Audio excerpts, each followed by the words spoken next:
सोलापूर करमाळा तालुक्यातील वरकटणे गावामध्ये 2 गटामध्ये हाणामारी. तेथील शेतकऱ्यांनी मेंढपाळ धनगर बांधवांवर केला हल्ला. सध्या हे धनगर बांधव करमाळा सिव्हिल कुटीर रुग्णालय येथे उपचार घेत आहेत. आपण हे त्यांच्याकडून जाणून घेणार आहोत. कशामुळे भांडण झाली होती? ती बकरी वाटायला होती मग ते एक बकरं कडाला गेल्यामुळं हाणले, मला हाणले काठीने, जवळ घातला एक. आणि बहीण आल्यामुळं बहिणीला बी हे केलं, झटाझट केली.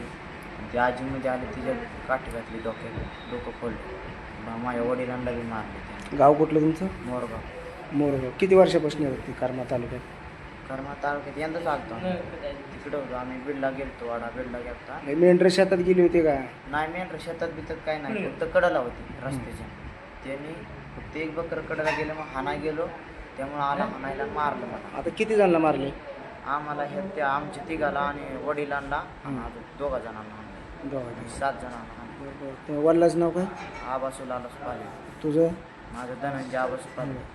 ती आहे का? नाही, मावशीची, म्हणजे चुलत मावशीची आहे.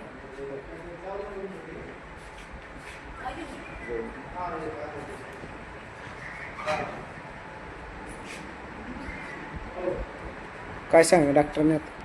डॉक्टर म्हणले त्यांचं आता इकडे न्यावं लागलं, सोलापूरला न्यावं लागलं. तिथे किती जण आहेत? तिथे आमच्या वाढवले.